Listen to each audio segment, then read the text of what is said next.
Well, church, I'm just so honored to be with you again here online. It is great to be with you wherever you are at today. We are continuing our message series called United, and this week we're going to talk about forgiveness. That's legit. We all struggle sometimes to forgive other people, and I want to tell you the story today of a couple of brothers. And these brothers, their level of unforgiveness was hopefully higher than you've ever experienced. But God worked a miracle in their lives, and I believe that God can work a miracle in your life and my life as well. Jacob and Esau were twins. They're the first twins in the Bible. They are actually the grandsons of Abraham.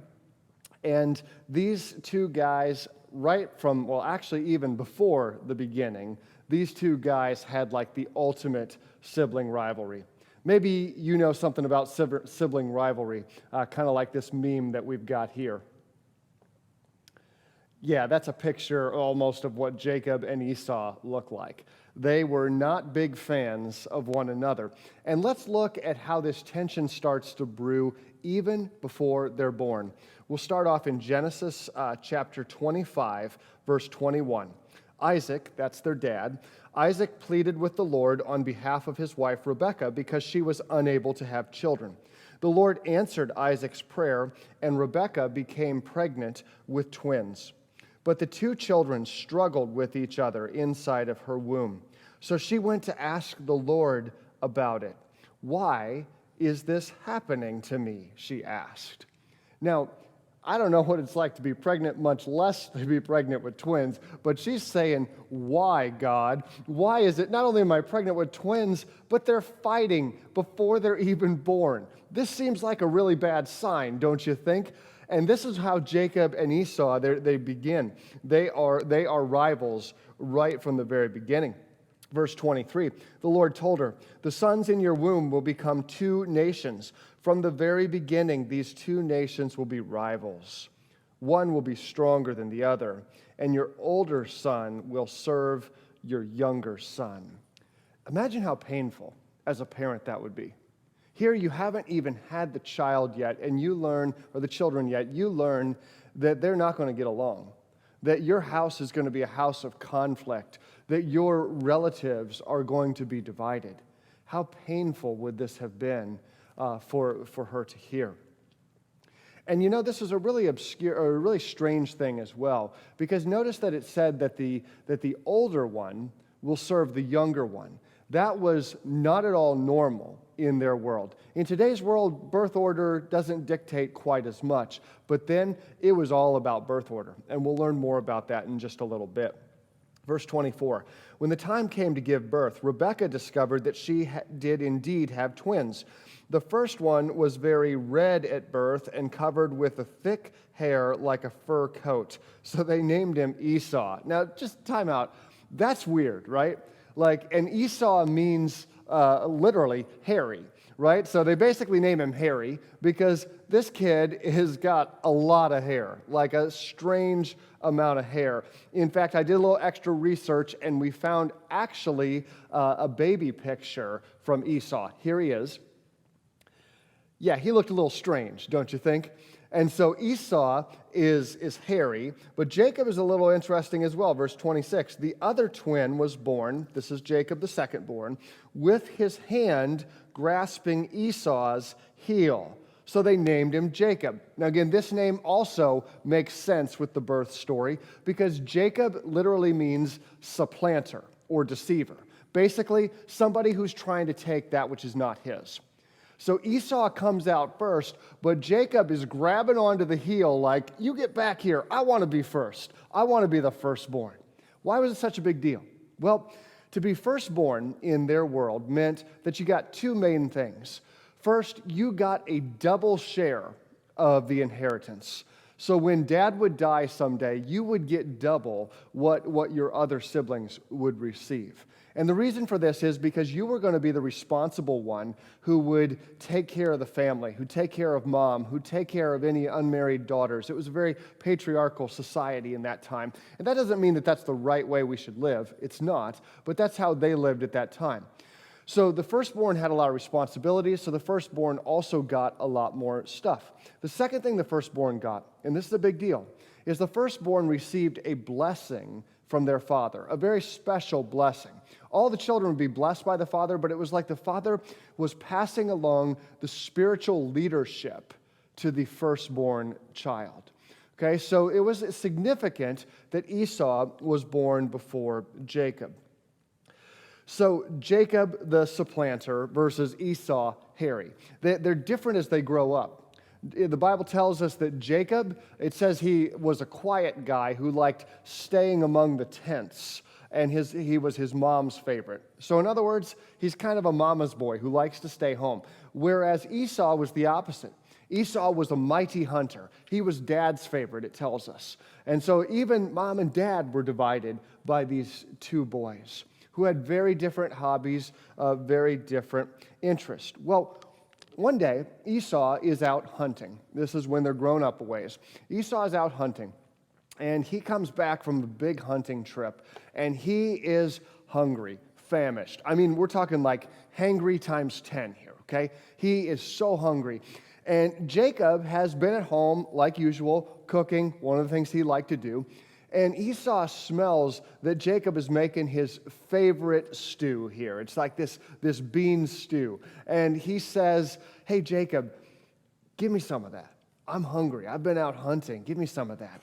And Jacob says, sure. Hey, no problem. I'll be happy to do that. But, one thing, you're going to have to trade me your birthright, i.e., your double inheritance. You want the food? That's what you're going to get. Now, you might be saying, oh my gosh, that is like the worst deal ever offered, right? You know, it's like if I heard you were selling your car and I came up and I was like, hey, I'd like to buy your car. And you're like, okay, how much do you want to give me? And I'm like, well, how about one very nice Stillwater Church pen? You're like, Stillwater Church pen? I'm not giving you my car for that. That's nonsense. Plus, I can steal that pen any weekend that I come to church, so I'm not doing it. But interestingly, Esau, he takes the bait. He's so hungry, he's so desperate that the book of Genesis says that he despised his birthright. It was like it didn't really matter to him. So he trades it away for a very temporal thing. He says, hey, I feel like I'm going to die, and if I die, what good's a birthright to me anyway? So he trades his birthright for this meal. It was a poor choice. Then later on, Esau, of course, still has the right to this blessing. He had traded for the birthright, but Jacob's going to get that too. When their father when their father Isaac is old and he's getting ready to die, he can't see well anymore. And Jacob and his mom Rebekah make a plan.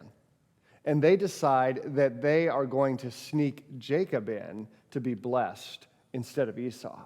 They trick Dad. They put Esau's garments on Jacob, and they send him in. And his blind father blesses him in place of Esau.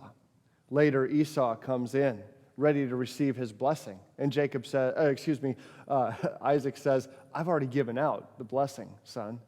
And he says, what do you mean? Do you only have one? And so his father blesses him as well, but it's different. And his father, Isaac, literally predicts that he's going to be a servant of Jacob. That's not what you wanted if you were the firstborn. So Jacob has really offended Esau. He's done what it was said he would do, the supplanter, the deceiver. He's deceived him.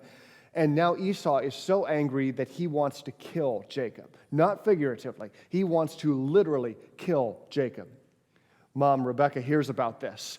And she pulls in Jacob, and she says, Jacob, you got to go. You got to go. It's not safe for you here. I want to send you off to your uncle's house. So you're going to go there. And she makes the excuse to Dad saying, hey, I don't want him to marry one of these local girls. They don't worship the Lord. So I'm going to send him to my brother's house where he can find a wife.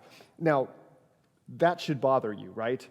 I mean, we don't really want to send our kids to their uncle's house to find a wife, right? Cousins are kind of off limits, you know. But again, in their world, things were kind of different. And remember that everything the Bible reports, it doesn't necessarily support, okay? So this isn't God's way, but this is what happens here. So Jacob goes to live with his uncle Laban, and there, sure enough, not only does he marry one cousin, he actually marries two cousins Disturbing, I know. If you like Jerry Springer, just read these chapters, early Genesis 30-somethings there in the beginning, and you'll find it to be very interesting, I promise. So he's married to two of his cousins because his uncle Laban deceived him. And they began to have kids, lots of kids. And Jacob's family begins to grow big time.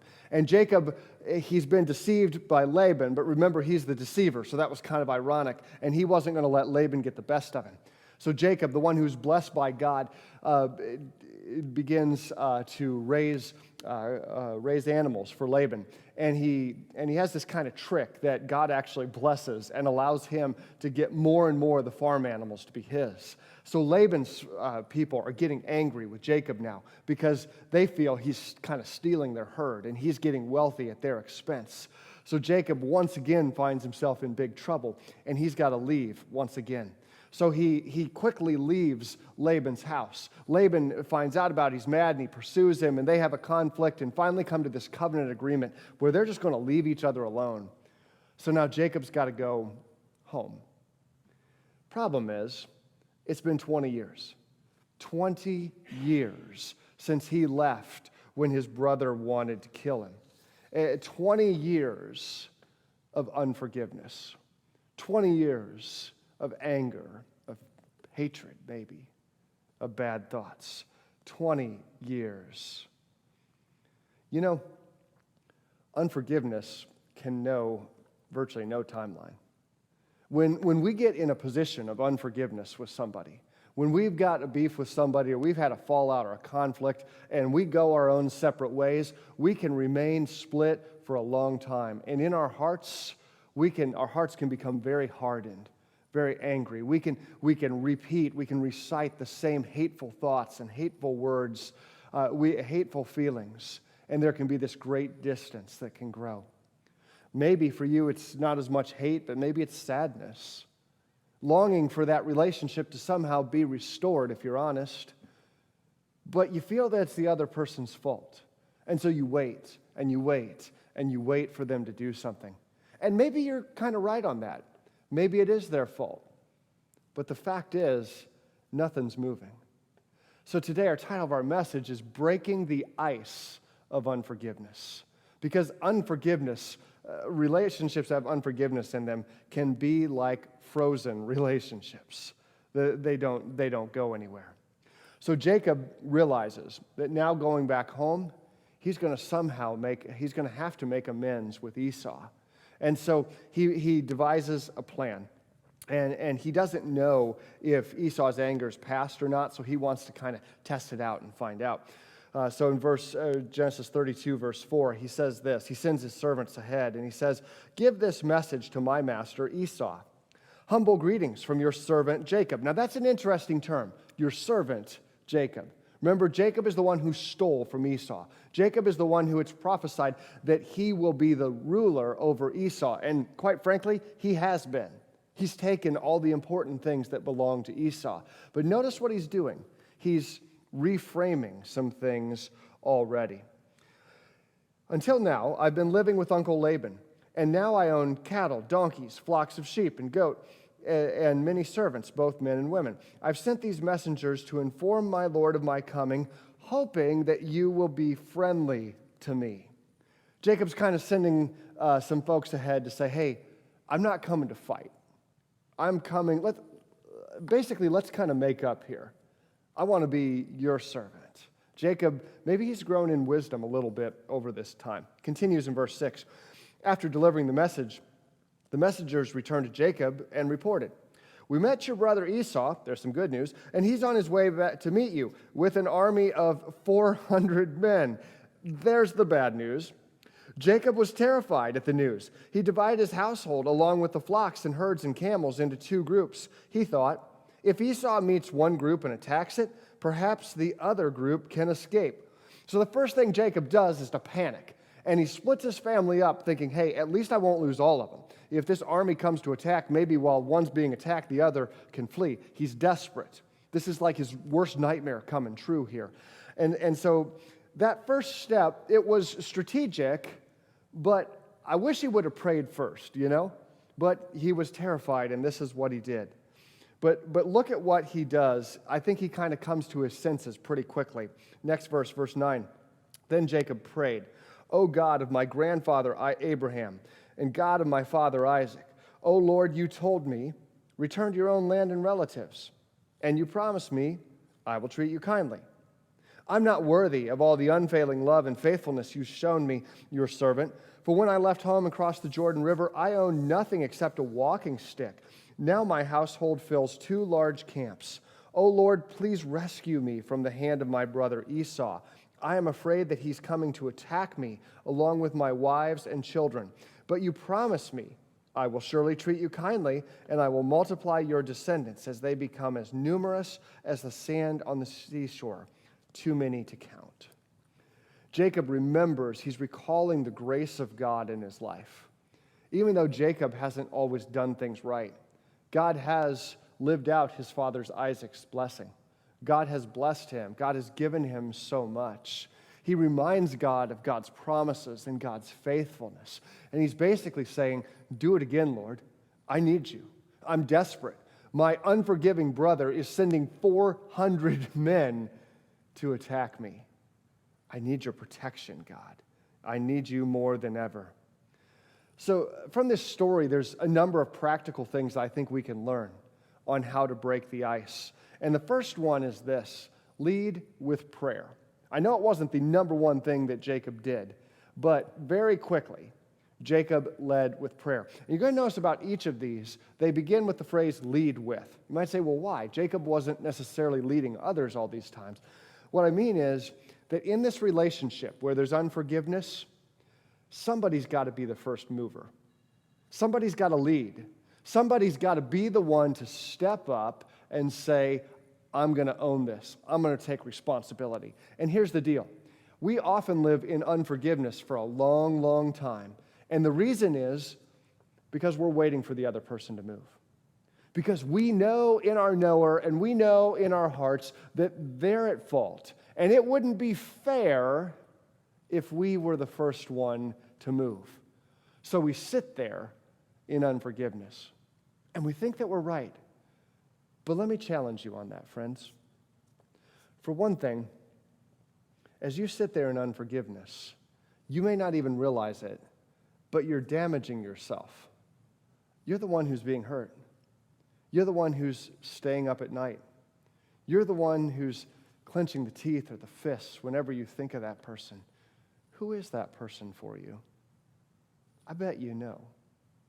In fact, I've been praying for you this week that God would do an act of healing in your heart during this message and as you live this message out. I want for you to be healed. I want for you to be whole. God wants that in your life. Unforgiveness, harboring unforgiveness, it's like drinking poison and expecting that the other person will die. It just doesn't make any sense. It just doesn't make any sense. And I bet that if forgiveness is going to happen, you're going to have to lead. You're going to have to be the initiator. And you might say, well, that's not fair. But listen, life isn't always fair. I'm sorry if you think that it is, or if you want it to be. The fact is, life is not always fair. You might say, well, I'm a Christian. Life should be fair. Really? Because last thing I remember, Jesus was betrayed by his own disciple. Jesus was mocked and crucified by the people he came to save. Was that fair? Jesus gave his life when he did nothing wrong. That certainly wasn't fair. The reason that you know Jesus and I know Jesus and that we can be here today is because of an incredible act of unfairness, that God first loved us. So I challenge you to first love others, to to be the leader in this situation. Because forgiveness, it's not really so much a feeling as it is a commitment. And I invite you to be committed to this process of forgiveness. And the first step is to lead with prayer. If you want God to do a miraculous work of healing, you got to ask God. He's the great physician. He's the one who can do the things that you and I can't do. So why on earth? Why would we pursue relationships that are broken before we ask God for God's help? This is how he begins. He prays. And this is important, but know that it's going to take more than just that. This is not a one-point sermon. It's not a one-step process. We've got to continue, and that's what Jacob did. In Jacob's life, he continued by showing Esau how serious he was about this. He continued, in fact, he gives him a big gift. It's a gift of a lot of animals, because animals is what Jacob raised. That's what his wealth was in. In fact, the Bible tells us that Jacob sent a gift of 550 farm animals. Now, that sounds a little ridiculous. That's like that 12 days of Christmas on steroids, It sounds just insane. But this is what he does to show to show Esau he's serious about this. So he sends these animals, and he sends this message, 32:18.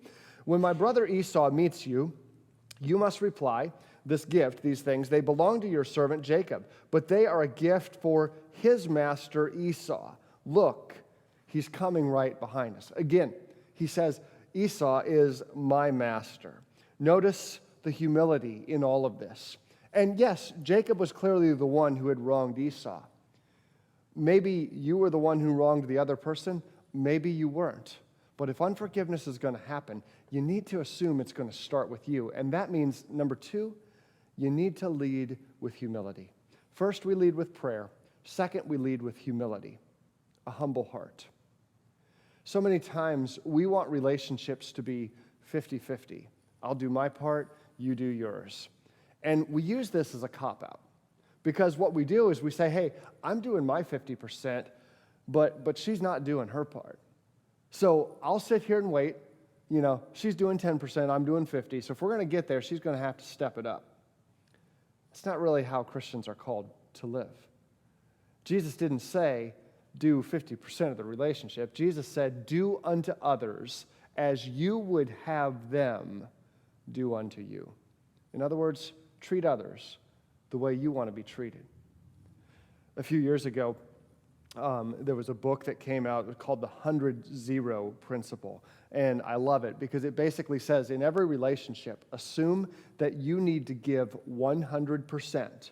You give your absolute best. You don't make excuses. You don't wait for the other person. You go all in, owning relationship.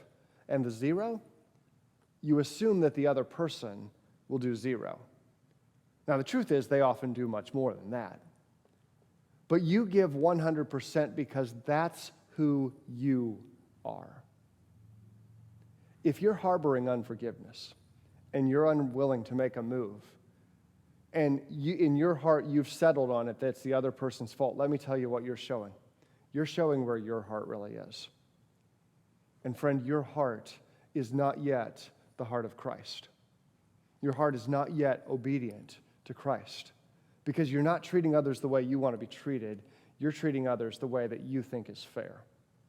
And if we want to see movement, we've got to lead with prayer, and we've got to lead with humility. Verse 20, Jacob thought, I will appease him by sending gifts ahead of me. When I see him in person, perhaps he'll be friendly to me. So the gifts were sent on ahead while Jacob spent the night at the camp. So Jacob is just hopefully, maybe he'll be friendly to me. So these gifts go on ahead, hoping to appease Esau. Jacob spends the night. You can read the text on your own. He has this crazy encounter with God, where it's kind of like God comes down in like a human form, and they have this like all-night wrestling match. Not friendly, I mean like aggressive wrestling match. And it's kind of like ending in a tie, right? Which means God is giving some to Jacob here. And it's like they kind of both got each other in a headlock or something like that. And daybreak is coming, and the angel of the Lord says, hey, let me go. And Jacob says, not till you bless me. He's still playing the same old game, right? Trying to demand that which isn't necessarily his. And God touches his hip and dislocates it. So Jacob's going to walk with a limp from now on, but God does bless him. And it's this time where Jacob gets redefined. It's a weird story, but God asks him, who are you? He says, I'm Jacob. Once again, he has to own up. I'm the deceiver. I'm the supplanter. And God says, not anymore. From now on, your name will be Israel. Israel. For you have wrestled with God. You have contended with God and man and have been victorious. Isn't that interesting? The deceiver is now the contender, the one who fights, the one who is stronger, the one who does this. And you recognize that name Israel because God's people are going to be named Israel. Why? Because Jacob's the father of all of them. Jacob's kids are going to become the ones who make up the tribes of Israel. His kids, his grandkids. This is who Israel is going to be. So this whole time is a very life-changing and world-changing time. So Jacob is on his way. He has this odd wrestling with God where God, finally he's living in humility. And finally it's like he's ready to step into this next level of what God has for him. And he's willing to do everything possible now from his standpoint to make things right. And that's what it takes to have unforgiveness happen. You've got to be willing to do as much as you possibly can, everything from your standpoint, 100%, expecting nothing of the other. Romans said it this way, chapter 12, verse 17, never pay back evil with more evil. Do things in such a way that everyone can see that you are honorable. Do all that you can to live in peace with everyone. Let me read that again. Do all that you can to live in peace with everyone. Can you honestly say that you're doing that? Because I bet if most of us look deep into our hearts, we'd have to say no. We'd have to say, honestly, there's relationships in my life where I'm not doing all that I can to live in peace with everyone. And that's the standard that we're called to. And look, I understand some of you have been in relationships where there's been serious abuse, things like this, and it's not possible, not safe to go back into that. I'm not telling you you need to re-enter that relationship in a dangerous way, but I'm telling you you do need to forgive. You do need to move forward. You do need to put this in the past. Okay? We need, even in those situations, we can do this. Do all that you can to live in peace with everyone. So Jacob, through this whole event, through this wrestling match, he's going to walk with a limp, and sometimes we need to wrestle with God, whether that may be in prayer or wrestling with this growth in holiness, striving by God's help, not by our own strength, but to be more and more like Jesus Christ. So Jacob, finally, he arrives at this place where he's going to meet Esau. It's like this big moment of truth. And look at what happens. Chapter 33, verse 1. Jacob looked up and he saw Esau coming with his 400 men. Then Jacob went on ahead. As he approached his brother, he bowed down to the ground 7 times before him.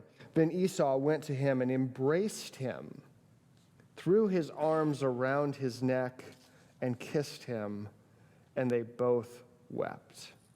Wow. This is powerful.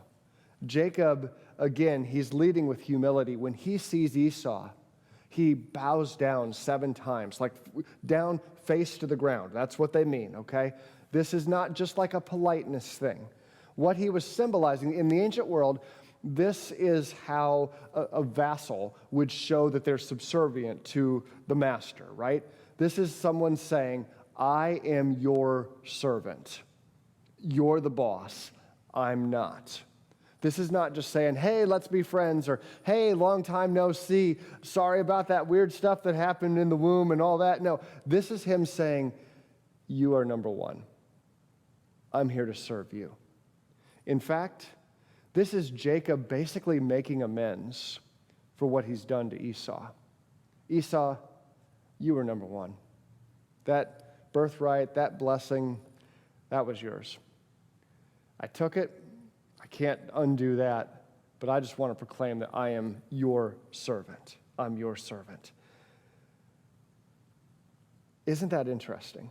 It's exactly the opposite that his father had said. Remember Genesis 27:29, he had said to Jacob, may you be the master over your brothers, and may your mother's sons, Esau, bow down to you. But now it is Jacob who is literally bowing down to Esau. He's trying to undo this act of deception. And that leads us to the third thing. We got to lead with prayer. We got to lead with humility. And third, we've got to lead with restitution. Sometimes there's something that needs to be done. Maybe you've caused hurt and there's something you need to do. Maybe there's something that has been stolen that you need to restore. Maybe there's harsh words that have been said that need to be undone. Maybe you know what it is. Sometimes there's acts of restitution, and we need to lead with that. And you might say, yeah, but they owe me too. They owe me too. I'm waiting. They owe me more. I'm going to wait for them to act first. No, you're not, because you're a follower of Jesus. So you don't get away with that. You don't get to just say, I'm going to wait for them. No, you've got to lead. You've got to be the one to be the initiator. God is calling you. You. God's not having you listen to this sermon so that God can tell you what the other person needs to do. God's speaking to you. And you and I need to have humility, and we need to be able to lead with restitution wherever needed. And this is so essential. And you see what happens here. Now you have these two powerful, strong men, and they're weeping, they're bowing down, they're humbled before one another. We never thought this would happen. We never thought this would be possible. But by God's grace and by Jacob's obedience, this all comes to be. And you know, previously, Jacob had been leading with jealousy, with selfishness, and Esau had been leading with anger and hatred. But now they're united, and they lead, number 4, with love. We lead with love. Unforgiveness doesn't happen without love. And we know about love because remember the Bible tells us that we love. Why? Because God first loved us. God first loved us. So our standard of love is not to be a little better than the other person. No, our standard is God's love. 1 Peter chapter 4 says it this way. Most important of all, continue to show deep love for each other, for love covers a multitude of sins. They love. They love. So to summarize, they talk with each other. Esau says, what's all this stuff about? What's all this flocks and herds? And Jacob says, it's a gift for you. And Esau says, hey, I got a lot. I don't need that. But Jacob insists because he wants to make restitution. And finally, Esau kind of accepts. And honestly, if you read the whole dialogue, it's a little awkward still.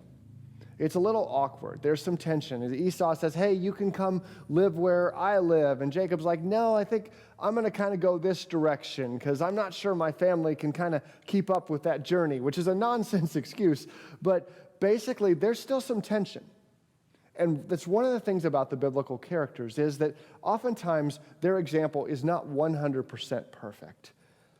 But you know, forgiveness is sometimes a process. Unforgiveness has been a reality for a long time for us.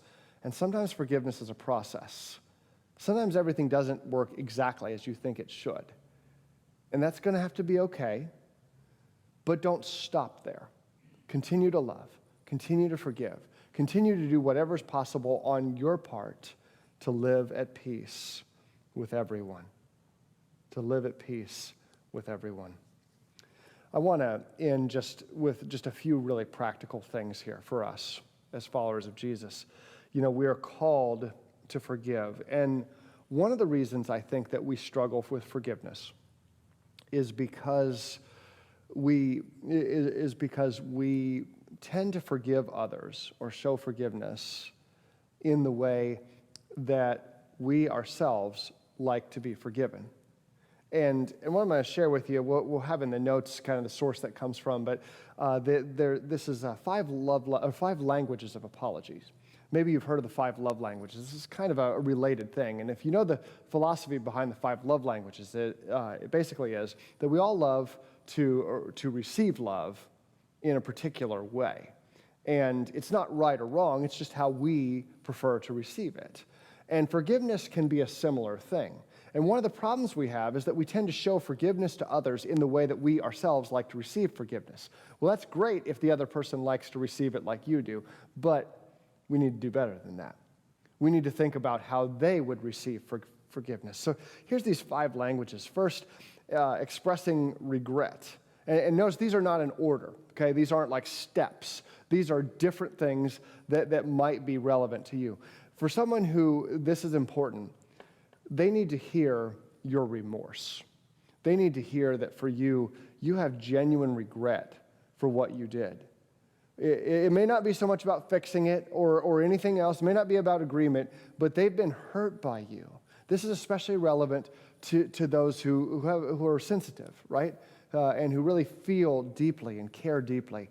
They need to know that you regret and need to lead with that, I'm sorry. If we think of this in a real, just tangible way, let's say that you loaned your car to me, okay? And I borrowed your car, and tragedy of tragedies, I damaged it. I got a big old scratch right down the side of it, and I brought it back. And of course, you're not going to be happy about that, and justifiably so. And so I bring your car back.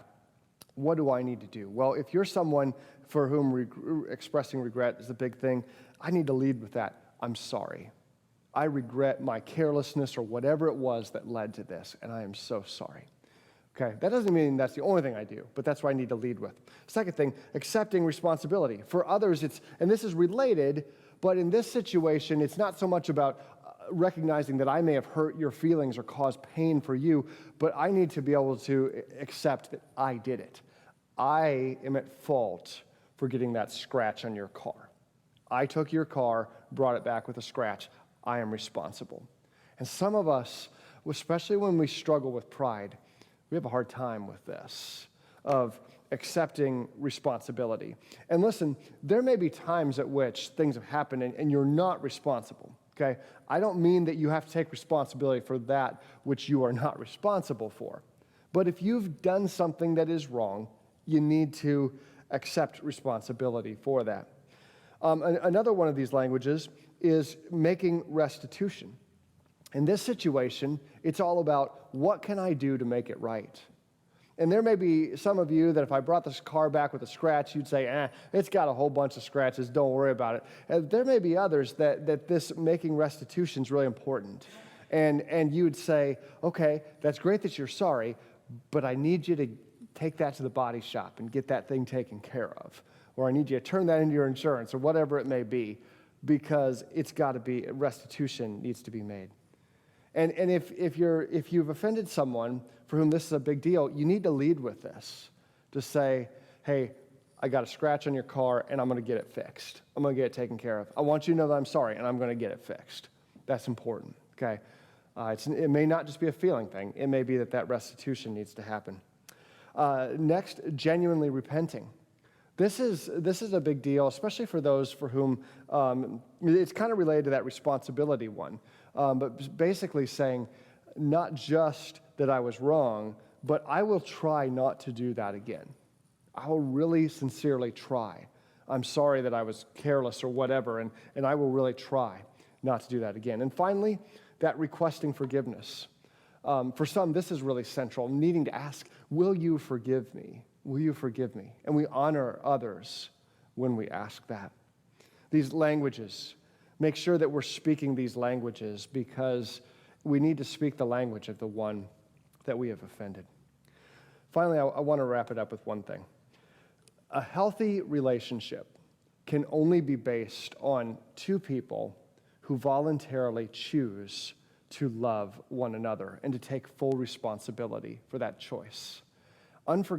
Forgiveness is basically saying, I choose you. Instead of choosing our differences, instead of choosing my rights, instead of choosing to amplify this conflict or whatever it may be, I choose you. And I'm telling you, friends, you and I can do that. Why? Because it's exactly what God did for us. The Bible says that while we were still sinners, Christ died for us. He died for you. Your life matters so much to God that He chose you. So that means, who are you and I to not choose to love others as well? We have received this love. Now let us do that for others. God, thank you for the gift of forgiveness. You have forgiven me so much when I didn't deserve it. And I just want to say thanks. Help me, help us to be a people of forgiveness, a people who genuinely forgive because you have forgiven us, a people who are willing to lay down our rights, to realize that that debt that we're trying to collect is simply uncollectible, but instead to remember that you are the one who paid our debts, and we want to forgive others their debts as well. God, we love you and pray this in Jesus' holy name. Amen.